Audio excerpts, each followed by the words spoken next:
यी अपियर भएका दुई होनहार छात्रहरू जो आफ्नो करियर गाइडेन्स एन्ड काउन्सिलिङको लागि जुपिटर नेपालमा आउनुभएको छ र मैले उहाँहरूसँग राम्रोसँग सुरुमा कुराकानी गरेँ। अभिभावकज्यू हाम्रो अन्जान छेत्रीज्यू पनि आउनुभएको छ। उहाँसँग कुराकानी गरिसकेपछि अभिभावकलाई छुट्टै राखेर उहाँहरूको अहिले मैले इन्ट्रेस्ट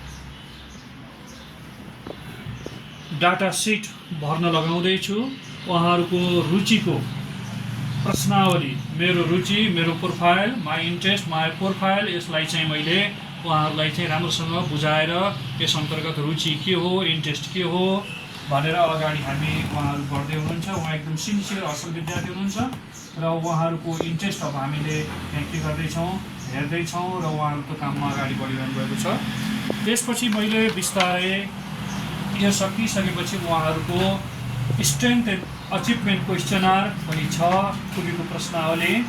उहाँहरू जन्मसिद्ध इननेट हिसाबले के बन्नुको लागि उहाँ जन्मनु भएको हो त्यसको पनि हामी टेस्ट गर्छौँ र उहाँहरूलाई एचिभमेन्टको आधारमा, उहाँहरूको इन्ट्रेस्टको आधारमा हामीले एउटा रिजल्ट पनि हामी प्रकाशन गर्छौँ। त्यो रिजल्ट कस्तो रिजल्ट भने हजुर, त्यसमा हामीले उहाँहरूको रुचिको तथ्याङ्क पत्र हामी हेर्छौँ।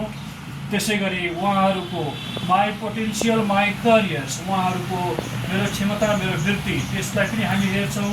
त्यस्तै गरी उहाँको खुबीको एप्टिच्युड डाटा सिट पनि हामी हेर्छौँ र त्यसको आधारमा उहाँहरूको my potential score, my highest potential र माई करियर ओभरभ्यू भनेर हामीले उहाँको क्षमताको आधारमा उहाँहरूको करियर अल्टरनेटिभ पनि दिन्छौँ। पहिलो प्राथमिकताको वृत्ति करियर के हुनसक्छ, त्यस्तै दोस्रो प्राथमिकताको वृत्ति करियर के बन्न सक्छ र तेस्रो थर्ड प्रायोरिटीमा कुन करियर उहाँहरूको बन्न सक्छ हामी दिन्छौँ। र त्यो भइसकेपछि उहाँहरूलाई करियर पाथ हामीले त्यो वृत्तिमा पुग्नको लागि हामी वृत्ति 1 मा के पर्छ, वृत्ति 2 मा के पर्छ, वृत्ति 3 मा के पर्छ करियरमा, त्यसमा पुग्नको लागि अहिले उहाँहरू यासी दिइसक्नु भएको छ र अब उहाँहरूलाई कतातिर उहाँहरूले अध्ययन गर्ने भनेर हामी अगाडि लान्छौँ। र यो विशेष गरी हामीले कक्षा 9 बाट सुरु गर्न चाहन्छौँ र अहिले उहाँहरू यासी दिएर पनि उहाँ अभिभावक एकदम सचेत अभिभावक भएको हुनाले उहाँहरू के बन्नको लागि जन्मनु भएको छ, उहाँको रुचि केमा छ, खुबी केमा छ र उहाँका करियर पाथहरू के हुन सक्छन् र त्यहाँ पुर्याउन हामीले कुन बाटो पढाउनुपर्छ, कहाँ पढाउनुपर्छ, कसरी लैजानुपर्छ भनेर हामीले करियर गाइडेन्स एन्ड काउन्सिलिङमा हामी आज शनिबारको दिन पनि यहाँ लागिरहेका छौँ। र यहाँ यसै गरी हिजो पनि अस्ति पनि निरन्तर हिसाबले बिहानदेखि बेलुकासम्म करियर गाइडेन्स एन्ड काउन्सिलिङमा हाम्रा अभिभावकहरू विद्यार्थी लिएर आउनुभएको छ। विद्यार्थी पनि खुसी भएर